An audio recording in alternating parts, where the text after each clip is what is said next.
ગુરુદેવે મને ખાલી એટલું જ કીધું તે તારું મેં ભાલ જોઈ લીધું છે. જેણે શરૂ કરાવ્યું છે એની સંપૂર્ણ જવાબદારી હોય છે. જે ગુરુએ આજ્ઞા આપી હતી એને પૂર્ણ કરવાની જવાબદારી પણ ગુરુની જ હોય છે. ગુરુની કૃપાનો તો સમયે સમયે અમને અહેસાસ થાય છે. અને ક્યાંથી એ બળ આવતું હોય, ક્યાંથી મને શાતા વળતી હોય એ મને કલ્પના જ નથી થઈ શકતી કે જિંદગીના છેલ્લા શ્વાસ સુધી આ ગુરુ ક્યારેય ન વિસરી શકાય. જય જીનેન્દ્ર, જય Gurudev. Welcome to the 8th episode of Guru Siddhi podcast. અને આજે અમારા સાથે જોડાના છે બિંદુભાઈ માસતીજી. તો બિંદુભાઈ માસતીજીના મુખેથી આપણે સાંભળીએ ગુરુદેવ સાથે થયેલા અન્ય અનુભવ અને અન્ય ગુરુ સિદ્ધિ જે એમને અનુભવી હોય. તો ચાલો આજનો પોડકાસ્ટ શરૂઆત કરીએ. મારી અનન્ય શ્રદ્ધાના પુંજ સમા પૂજ્ય ગુરુદેવ, રાષ્ટ્રસંત પરમ ગુરુદેવના ચરણોમાં સાદર વંદના. હું જય આજે તું આવ્યો છો અને ગુરુદેવના અનુભવો તારે શેર કરવા છે, બરાબર? યસ.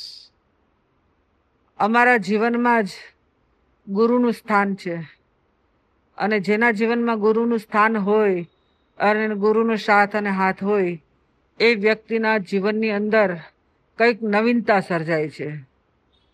અમારી જન્મભૂમિ ધારી ગામ અને હર વખત અનેક સાધુ સંતોના પદાર્પણ થાય.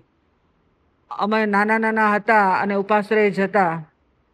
પૂજ્યવરા મંગલમૂર્તિ મોટા માસતીજીનું ચાતુર્માસ, ભદ્રાભાઈ માસતીજીનું ચાતુર્માસ, સન્મતિભાઈ માસતીજીનું ચાતુર્માસ, આવા બધા સાધ્વીજીઓના ચાતુર્માસમાં અમે વારંવાર એમના સાનિધ્યમાં જતા અને અમારા જીવનની અંદર સંસ્કારના બીજ રોપાયેલા હતા. કારણ કે ધારી નગરી જ એવી હતી કે જે પ્રાણગુરુની અનન્ય પ્રિય નગરી અને એ નગરીની અંદર સંસ્કૃતિ અને સંસ્કારથી એ ભરેલી હતી.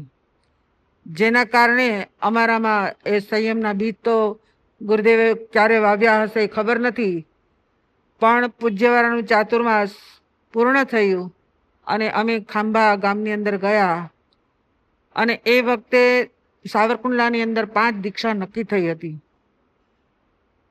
અને બહેનોની સાથે અમે હતા, વૈરાગી બહેનોની સાથે. અને એમને જવું હતું પરબ વાવડી, જ્યાં એમનું મુહૂર્ત અને આજ્ઞા પૂછાવાની હતી. અમે વોલ્ટ કર્યો ધારીમાં અને બહેનોનું કહેવું એવું થયું કે તું પણ અમારી સાથે આવ. અમારા સંસારી પિતાશ્રી અને મારી સંસારી કાકા કાંતિભાઈ અને રમણીકભાઈ અમારી સાથે આવ્યા અને અમે વાવડી ગયા. વાવડીમાં હજી તો ગુરુદેવના હોલની અંદર અમે પગ મૂક્યો. મારી દીક્ષા નક્કી ન હતી અને મને ખબર પણ ન હતી, કારણ કે મારે ગુરુદેવની એવી આજ્ઞા હતી કે તને મારે વિદ્યાપીઠમાં ભણવા મોકલવી છે અને તું મુંબઈ જા. ઠીક છે ગુરુદેવ, જેવી આપની આજ્ઞા. પણ જ્યાં અમારે વાવડી જવાનું થયું બહેનોની સાથે, વૈરાગી બહેનોની સાથે, અમે ગયા અને હોલની અંદર પ્રવેશ કર્યો. ગુરુદેવ પાટ ઉપર બેઠા હતા અને અચાનક ઊભા થઈ ગયા અને મારા સંસારી પિતાશ્રી કાંતિભાઈ ઠોસાણી અને એને એટલું જ કીધું કે તું તારી દીકરીને દેવા આવ્યો છો. અને એ શબ્દ અને એક વચન ગુરુદેવના નીકળ્યા અને મને તો કાંઈ ખબર જ નથી પડતી કે હું શું સાંભળી રહી છું અને ગુરુદેવ મને શું કહી રહ્યા છે. અને મારા સંસારી પિતાશ્રી એકદમ સ્તબ્ધ થઈ ગયા કે આ ગુરુદેવ શું બોલે છે. પણ અમારા સંસારી પિતાશ્રીને પણ ગુરુદેવના વચન ઉપર અનન્ય શ્રદ્ધા અને એ શ્રદ્ધાના જોરે ગુરુદેવ જેવી આપની આજ્ઞા, તો તું લખી દે આજ્ઞા પત્રિકા કે તારી દીકરીને હું રાજી ખુશીથી રજા આપું છું. અને 15 દિવસ પછી જ સાવરકુંડલામાં 5 બહેનોની દીક્ષા હતી અને ગુરુદેવે અચાનકથી જ મને આજ્ઞા આપી કે તારી દીક્ષા આપણે કરવી છે. મેં ગુરુદેવને એટલું જ કીધું કે ગુરુદેવ, હજી તો મારે ભણવા જવાનું છે, તમે મને કહો છો કે તને વિદ્યાપીઠમાં મોકલવી છે. ગુરુદેવે મને ખાલી એટલું જ કીધું કે તારું મેં ભાલ જોઈ લીધું છે. બસ આ જ ગુરુની કૃપા અને આ જ ગુરુ કૃપાના બળે આજ 1977ની સાલમાં અમારી સાવરકુંડલા મુકામે દીક્ષા થઈ. આજ મને 47 વર્ષ દીક્ષા પર્યાયને થયા, પરંતુ ગુરુની કૃપા એટલી બધી છે કે એક દિવસ પણ અમને સંસાર યાદ નથી આવ્યો. અને ગુરુના ગયા પછી પણ આજ ગુરુ અમારી હાજરા હાજર જ છે.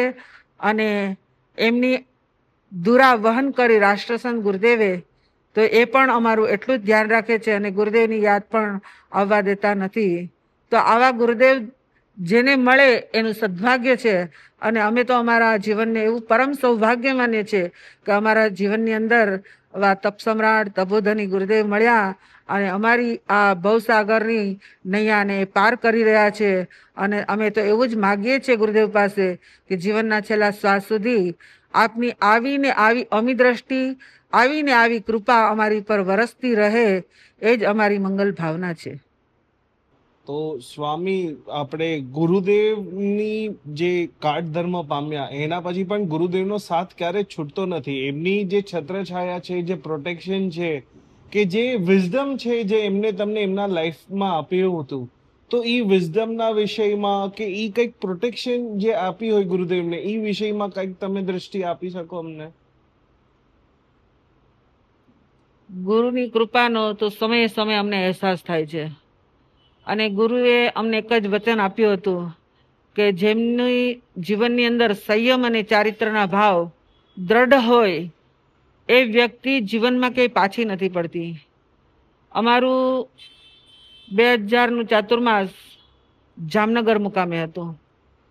અને એ ચાતુર્માસ પ્રવેશ કર્યો અને પૂજ્ય વિરલ પ્રજ્ઞા વીરમતીબાઈ મહાસતીજીને મેં કીધું કે મારે કંઈક તપ કરવું છે.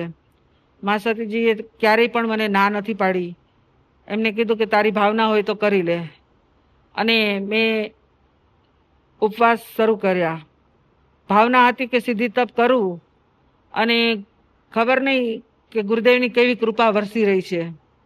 એક ઉપવાસના પારણે 2 ઉપવાસ, 2ના પારણે 3, એમ 8 ઉપવાસ સુધી તો ચડી ગઈ.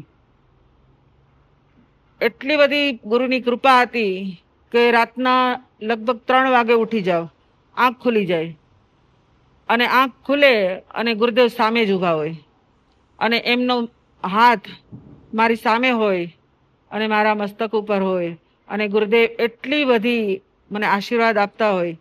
અને સવારમાં હું ઉઠું ત્યારે મને ખબર જ ન હોય કે મારે આજે ઉપવાસ છે. અને ક્યાંથી એ બળ આવતું હોય, ક્યાંથી મને શાતા વળતી હોય, એ મને કલ્પના જ નથી થઈ શકતી. લોકો આવે પૂછે કે મહાસતીજી તપસ્યા કોને છે, ત્યારે કહેવું પડે કે આમને છે. તો આટલી બધી મને શાતા વર્તતી હતી. એટલે મેં કીધું કે હવે મારે આગળ વધવું છે. એટલે હવે 8ના પારણે 8 કરીને હું ઉતરી જાઉં એટલે મારે શ્રેણી તપ થઈ જાય.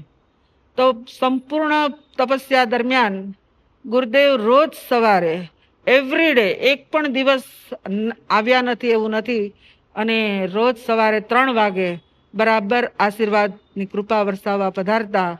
અને આવી જ રીતે મારો સંપૂર્ણ શ્રેણી તપ પૂર્ણ થયો. અને એ શ્રેણી તપ દરમિયાન ગુરુદેવે એટલી બધી કૃપા વરસાવી અને નિર્વિઘ્ને મારો એ તપ પૂરો થયો. આ બધી જ ગુરુની કૃપા છે. અને ગુરુ આપણને પ્રેરણા આપતા જાય છે અને વારંવાર અમારું ધ્યાન પણ રાખતા જાય છે. આવું જ બીજો અનુભવ મારો એ હતો, અને મારે એ પણ શેર કરવો છે કે જ્યારે 2004ની સાલમાં આગમના કાર્ય માટે અમારે રાજકોટની અંદર રહેવાનું થયું.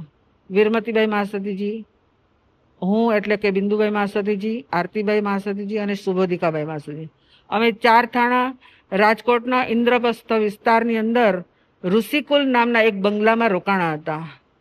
અને એ બંગલામાં રહ્યા અને આગમનું કાર્ય ચાલતું હતું. અમારી નાની મોટી તપસ્યાઓ તો ચાલતી જ હોય એ દરમિયાન. પણ એક દિવસ રાત્રે સૂતી હતી ને અચાનક ગુરુદેવ પધાર્યા. મેં ગુરુદેવ પધારો પધારો, આજ તમે મને દર્શન દેવા પધાર્યા છો. અને ગુરુદેવે મને ત્યારે કીધું કે કેમ તારે કાંઈ કરવું નથી? મેં કીધું હું શું કરું? તો કે કાંઈક કરવાનું છે. અને ગુરુદેવ જતા રહ્યા. સવારમાં ઉઠી મેં મહાસતીજીને વાત કરી કે આજ ગુરુદેવ આવ્યા હતા અને મને કંઈક પ્રેરણા કરીને ગયા છે, હું શું કરું? ભાવ હતો કે પોલા આઠમનો વર્ષી તપ કરી લઉં. અને પોલાવઠ્ઠમનો વર્ષી તપ મેં શરૂ કર્યો ગુરુની કૃપાથી.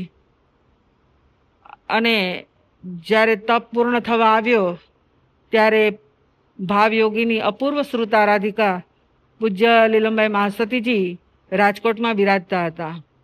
મંગલમૂર્તિ પૂજ્યવરા બોમ્બેમાં પધાર્યા હતા, એટલે પૂજ્યવરાનું સાનિધ્ય ન મળ્યું, પણ અપૂર્વ શ્રુતારાધિકાના સાનિધ્યમાં મારે પારણું કરવાના ભાવ થયા.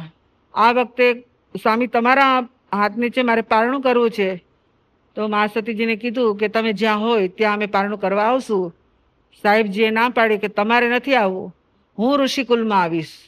અને અમારો એ બહોળો પરિવાર અને અમારું એ ગુરુકુલ કોઈને પણ કીધું ન હતું કે તમે પધારજો, પણ અમારો 35-40 થાના મહાસતીજી એવડા નાના મકાનમાં પધાર્યા અને પારણું કરવાનું હતું. 3 દિવસ બધા જ સાથે રહ્યા ગુરુકુલવાસીઓ, અને આનંદ મંગલથી બધા તપની બધા મંગલ ગીતો ગાઈ રહ્યા હતા, સાંજીઓ ગવાઈ રહી હતી.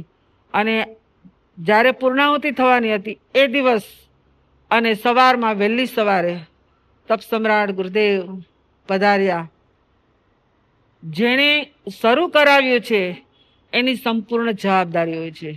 જે ગુરુએ આજ્ઞા આપી હતી એને પૂર્ણ કરવાની જવાબદારી પણ ગુરુની જ હોય છે. અને એ મારો અનુભવ થયો. ગુરુદેવ સવારે પધાર્યા, મને કે તું શું બેઠી છો, હાલો પાત્રા લ્યો. અને મેં પાત્રાનું પડીલેન કર્યું, જોડીમાં પાત્રા નાખ્યા અને પાત્રા હાથમાં લીધા, અને તપ સમ્રાટ ગુરુદેવની સાથે હું ગોચરી જવા માટે નીકળી. હું અને ગુરુદેવ બંને ગોચરીએ ગયા. અત્યારે પણ એ જ મકાન મારી આંખની સામે આવી રહ્યું છે, અને એ જ સ્મૃતિ મને આવી રહી છે કે ગુરુદેવની સાથે હું પારણું લેવા માટે ગઈ, અને ગુરુદેવે મને ગોચરી પારણું ઓરાવી, અને એક પટેલનું ઘર હતું, અને એમના ઘરે પારણું લીધું, અને ગુરુદેવ પારણું કરાવીને ચાલ્યા ગયા. તો આ ગુરુદેવની કેવડી મોટી અમારી ઉપર કૃપા છે, અને અમારા ઉપર ઉપકાર કર્યો છે કે જિંદગીના છેલ્લા શ્વાસ સુધી આ ગુરુ ક્યારેય ન વિસરી શકાય, ક્યારેય ન ભૂલી શકાય. ગુરુદેવ અહો અહો ઉપકાર તમારો, અહો અહો ઉપકાર તમારો. સદાય અમારી સાથે રહેજો, અમારી સંગે રહેજો, અને અમે જ્યાં જીવનમાં ક્યાંય પણ ભૂલ કરીએ ત્યાં તમે અમને માર્ગદર્શન આપજો, અને અમારી જીવન યાત્રાના સફરમાં આપ સંપૂર્ણ અમને સહાય કરજો, રક્ષા કરજો. જય ગુરુદેવ. જય ગુરુદેવ. બહુ જ આનંદ આવ્યો તમારો એક્સપિરિયન્સ સાંભળીને, અને હું ખૂબ આભાર માનું છું. અને જે કીધું જ કે જે ગયું છે એ ગુરુદેવનું શરીર છે, પણ ગુરુદેવ હજી પણ એમના ગુરુ ભક્તોને, એમના શિષ્ય અને શિષ્યાઓને હજી પણ એટલા જ સહાય થાય છે. તમે નહીં માનશો, આ વાત મેં મામાઓના મોઢે પણ સાંભળી જ કે પરબ વાવડીમાં રાત્રિએ સમયે પણ ગુરુદેવ ચાલતો હોય એવા પણ ઘણા ભક્તોને દર્શન ત્યાં છે. તો this is very different, like આ મિરેકલ જ તમે કહી શકો છો. તો બસ આજ માટે આટલું. Thank you so much Bindubhai Mahasatiji. હું ખૂબ આભાર માનું છું, અને બહુ જ ગમ્યા અમને તમારા એક્સપિરિયન્સીસ. અન્ય એક્સપિરિયન્સીસ આ રીતના શેર કરતા રહેજો. જય જીનેન્દ્ર, જય ગુરુદેવ. ખૂબ આભાર માનું. બસ જય, આ બધી ગુરુની કૃપા છે. બસ. યસ. ઓમ શાંતિ. ઓમ શાંતિ.